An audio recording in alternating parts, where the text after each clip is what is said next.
Satu TV.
Wa ala alihi wa ashabi ajma'in. Allahumma sholli wa sallim ala sayyidina Muhammad wa ala alihi wa ashabi ajma'in. Amma ba'du. Hadratul muhtaramin, para alim, para ulama, wabil khusus Ketua Takmir Masjid Baitur Rahman, Masjid Agung Kabupaten Trenggalek, Ma'asyiral muslimin wal muslimat, jamaah sholat tarawih yang dimuliakan oleh Allah Subhanahu wa ta'ala. Syukur alhamdulillah, pada malam hari ini kita masih diberikan kesempatan oleh Allah, diberikan kekuatan oleh Allah, berikan kesehatan oleh Allah untuk menunaikan rangkaian ibadah di bulan suci Ramadan. Mudah-mudahan amal ibadah kita di bulan suci Ramadan ini diterima oleh Allah Subhanahu wa ta'ala. Kita ketahui bahwa bulan Ramadan ini di mana Al-Quranul Karim diturunkan oleh Allah Subhanahu wa ta'ala. Syahrul Ramadan alladzi unzila fihil Qur'an hudal linnasi wa bayyinatin minal huda wal furqan. Al-Quran adalah merupakan sebuah mukjizat yang paling besar di antara mukjizat-mukjizat yang diterima oleh Nabi dan Rasul sebelumnya. Al-Quran merupakan mukjizat yang memiliki spiritualitas yang sangat tinggi, memiliki dimensi rasionalitas yang sangat tinggi, bahkan kekal sepanjang hayat, sepanjang hidup, bahkan sampai yaumul kiamah. Al-Quran tetap dijaga oleh Allah Subhanahu wa ta'ala. Berbeda dengan mukjizat yang diterima oleh Nabi Musa alaihissalam. Beliau mendapatkan satu mukjizat yang bersifat indrawi dan dalam ruang dan waktu tertentu. Misalnya Nabi Musa yang pada saat itu menghadapi orang-orang yang suka melakukan perbuatan-perbuatan yang sungguh tidak manusiawi dan bahkan sering merugikan orang lain dengan sihir-sihirnya. Tapi justru Allah Subhanahu wa ta'ala memberikan satu mukjizat atau kejadian yang luar biasa yang disebut dengan khariqul adah, yaitu tongkat pun bisa menjadi ular. Ini karena apa?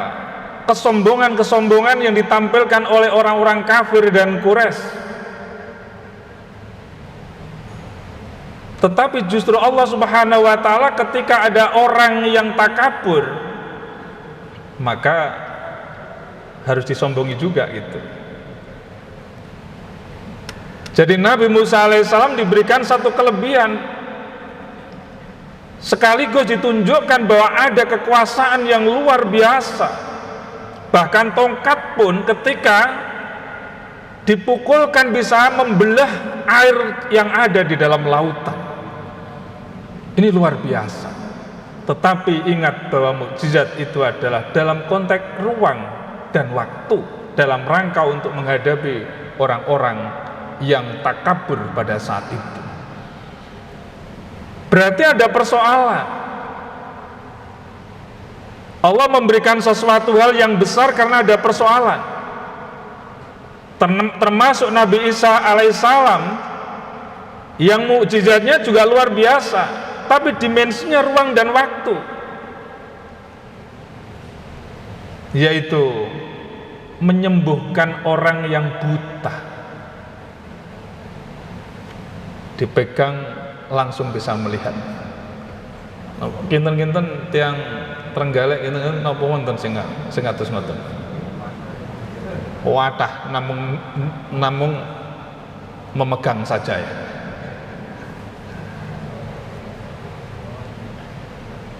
Jangan-jangan malah sakitnya malah lebih parah itu. Tapi Nabi Isa alaihissalam justru diberikan satu keistimewaan yang luar biasa. Bisa menyembuhkan penyakit kusta. Napa nek penyakit kusta zaman sakmenika niku? Kudisen iki. Kudisen. Ini nyuwun sewu, ini biasanya wonten pondok-pondok pesantren nggih. Tapi sampun wonten obate lah, sing obat-obat kudis niku pun kathah. Artinya diturunkan sesuai dengan zamannya, diturunkan dalam ruang dan waktu tertentu. Itu yang disebut dengan mukjizat yang bersifat indrawi dengan ruang dan waktu tertentu. Tapi berbeda dengan Rasulullah Muhammad sallallahu alaihi wasallam. Beliau menerima mukjizat Al-Qur'an untuk apa? Pedoman bagi umat Islam, untuk menyempurnakan ajaran-ajaran sebelumnya dan bahkan kekal dijaga oleh Allah Subhanahu wa taala. Inna nahnu nazzalna dzikra wa inna lahu lahafidun. Subhanallah, ini tadi saya mengikuti imamnya Yai yang luar biasa, bacaannya enak sekali. Pengikutnya adalah orang-orang tua, yang muda-muda kelihatannya tidak ada di sini. Berarti yang tua-tua ini cinta Al-Quran. Al-jannatu mustaqotun, kata Rasulullah. Siapa yang diharapkan, siapa yang dirindukan oleh surga Allah? Talil Quran, orang yang biasa membaca Al-Quran. Maka kita senang dengan hafid-hafid itu, bacaannya enak, ngimami satu hari dengan satu juz, satu juz, dan istiqomah. Mudah-mudahan yang ikut juga istiqomah, bahkan bertambah mudah-mudahan. Ini selebriti Al-Quran, bukan sekedar yang membaca, yang mendengarkan juga selebriti Al-Quran. Kita ini mudah-mudahan yang dijanjikan oleh Allah dan sekaligus dirindukan surga Allah Subhanahu wa taala tadi. Luar biasa. 4 hal yang dirindukan oleh surga Allah.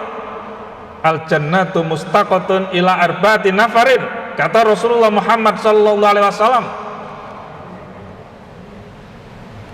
Yang pertama adalah talil Quran, orang yang suka membaca Al-Quran, orang yang selalu membaca Al-Quran. fa idza qara'nahu fattabi' qur'anahu. Jadi ya dibaca, kemudian diamati, dirasakan, kemudian dihayati, dilakukan, diamalkan. Subhanallah. Karena semuanya dalam hidup dan kehidupan ini ada di dalam Al-Quran, maka Al-Quran ini dikategorikan sebagai hudan, sebagai petunjuk bagi umat Islam. Selamat datang di Universitas Islam Malang, kampus unggul berkarakter Islami Ahlus Sunnah wal Jamaah dan telah mengimplementasikan Merdeka Belajar Kampus Merdeka dengan muatan distingsi di setiap program studi. Berbagai pilihan program studi telah didukung oleh fasilitas lengkap, laboratorium modern, dan SDM yang berkualitas. Penguatan karakter serta jalinan kerjasama nasional dan internasional mengantarkan mahasiswa Unisma meraih berbagai prestasi. Ketika saya masuk kampus Unisma, saya merasakan pendidikan tinggi Islam yang maju dan modern di sini. Mari bergabung bersama Unisma Malang, kampus unggul berdaya saing menuju World Class University. Unisma dari NU untuk Indonesia dan peradaban dunia.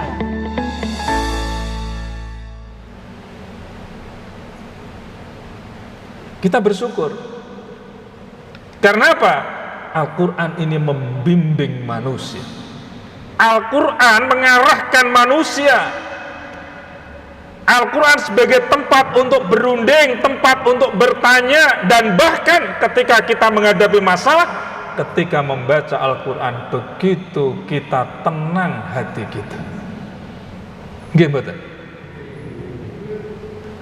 Nah, ini berarti salah satunya Al-Quran itu adalah sebagai obat ketika menghadapi masalah. Nah, ini kadang-kala kita agak terlena ya. Kalau nggak ada masalah, kita seakan-akan jauh dengan Al-Quran. Tapi kalau ada masalah, kita mulai dekat dengan Al-Quran. Doa-doa kita tiap hari, kita minta pada Allah Subhanahu wa Ta'ala. Ala bidzikrillahi tatmainnul qulub. Itu janji Allah Subhanahu wa Ta'ala. Ingat pada Allah kulla yaumah. Karena apa? Salah satu keistimewaan kita apabila lisan kita ini selalu kita basahi dengan kalimat-kalimat thayyibah, kalimat zikir, kalimat tahmid, istighfar, tahlil. Ini mengantarkan surga Allah Subhanahu wa Ta'ala. Maka suatu saat Rasulullah Muhammad SAW itu didatangi oleh sahabat Nabi yang miskin. Wahai Rasulullah, Allah itu ternyata nggak adil, kata sahabat ini tadi. Kenapa nggak adil? Saudara-saudara kami Muslim, dia bisa menunaikan ibadah haji dengan mudah, dia bisa bersedekah, dia bisa berinfak, dan bahkan mengeluarkan zakat. Saya miskin sama-sama umat Muhammad. Saya miskin, saya sebagai seorang Muslim. Allah tidak adil, kata sahabat Nabi tadi. Lalu Rasulullah Muhammad SAW menyampaikan, wahai sahabatku, kamu tidak perlu marah. Kamu tidak perlu menyampaikan bahwa Allah Subhanahu wa Ta'ala tidak adil. Ajaran Islam selalu memberikan solusi dan memberikan berbagai macam kemudahan-kemudahan pada hambanya. Ini menjadi bagian dari cobaan ujian manusia. Ada yang ikhtiarnya selalu dikabulkan oleh Allah Subhanahu wa Ta'ala, tetapi ada yang sudah berikhtiar dan berdoa serta bertawakal tetapi tidak pernah Allah kabulkan. Kenapa ini terjadi? Introspeksi diri, muhasabah kita semuanya. Kata Rasulullah Muhammad SAW, sampaikan kepada teman-temanmu yang sama dengan kamu, yang nilai pahalanya sama dengan orang-orang yang menunaikan ibadah haji, orang yang umroh, orang yang sedekah, orang yang infak, orang yang zakat. Dan mudah sekali dilakukan. Basahi lisanmu dengan kalimat-kalimat thayyibah, zikir pada Allah Subhanahu wa taala dengan kalimat tasbih, tahmid, tahlil, istighfar, sama dengan mereka yang biasa menunaikan ibadah haji, umroh, dan lain sebagainya. Sekeco mboten Islam ini. Sekeco mboten. Sekeco. Loh, kok protes ngoten lho. Bisanya itu protes. Seperti Protestan, suka protes ngoten. Jadi, suka protes. Ini karena apa? Karena mereka tidak bisa sabar. As-sabru sabron. Sabar itu ada dua. Sabar indal musibah hasanun. Sabar ketika mendapatkan musibah itu baik. Jelas. Sabar. Ya, pas sakit sabar.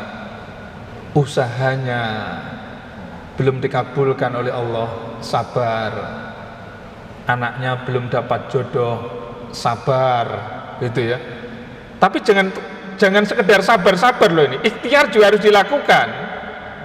Jadi ikhtiar, berdoa dan tawakal. Tapi wa ahsanu sabri anil maharimillah, sebaik-baik sabar justru malah di situ yang lebih baik adalah menjauhi segala apa yang dilarang oleh Allah Subhanahu wa taala. Nah, ini ada dua hal ini, musibah atau sabar untuk menjauhi larangan Allah. Mudah yang mana Bapak Ibu? Mudah yang mana? Sama-sama angel kabeh. Kabeh angel. Insya Allah Pak, lebih mudah kalau kita menjauhi larangan Allah ketimbang kita itu dihadapkan dengan musibah. Jelas. Ya, misalnya puasa, nggak boleh ghibah, jok rasan-rasan.